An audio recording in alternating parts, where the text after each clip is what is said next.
Alors là, l'enchaînement sémantique, il est un peu moins joli pour le français, parce que en anglais, on parle de changer de chaîne, a channel, et on peut parler de channeling. Bref, pour ce quatrième audio, bah, je vais vous parler du concept justement de channeling, d'être un canal qui pourrait être finalement résumé à l'idée de penser sur un mode spirituel. Alors, pour entrer dans le sujet, j'ai envie de parler du fameux adage ne tuez pas le messager, écoutez plutôt son message. Ou équivalent, hein, je paraphrase. Quand on pense à ça, oui, c'est évident, tout de suite on se dit oui, faut pas juger finalement qui parle, écoutons surtout ce qu'il a à dire. Ok. Eh bien, à nouveau, il y a une affaire de trinité derrière tout ça. Enfin, en tout cas, c'est ma perception. Il y a un niveau méta.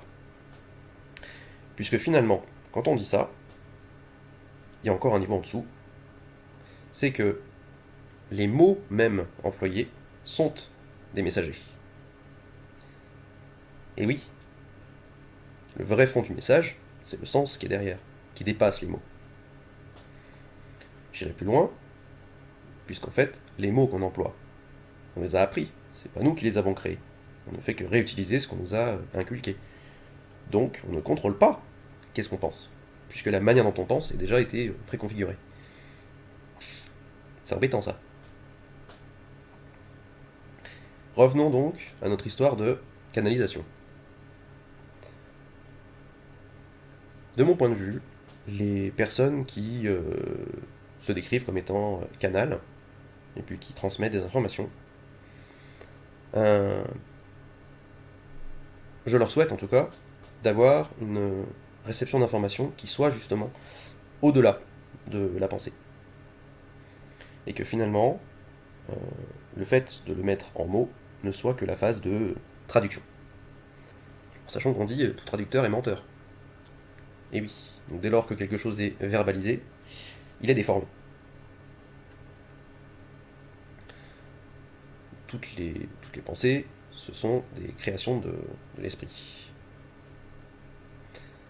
Bref, tout ça pour dire que lorsque vous, si vous êtes amené à écouter des personnes qui font de la canalisation, je vous encourage à faire appel à votre discernement, à essayer de repérer dans ce qui est dit, est-ce qu'il y a vraiment pleinement de la bienveillance ou pas, est-ce qu'il n'y a peut-être pas un petit fond de manipulation ou de séduction.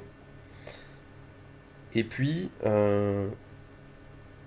d'essayer de vous focaliser sur l'importance qu'il y a de vous rendre parfaitement indépendant par rapport au message, de vous laisser libre d'adhérer ou pas à ce qu'il y a dans le message, de bien rappeler finalement que chacun n'exprime que sa vérité.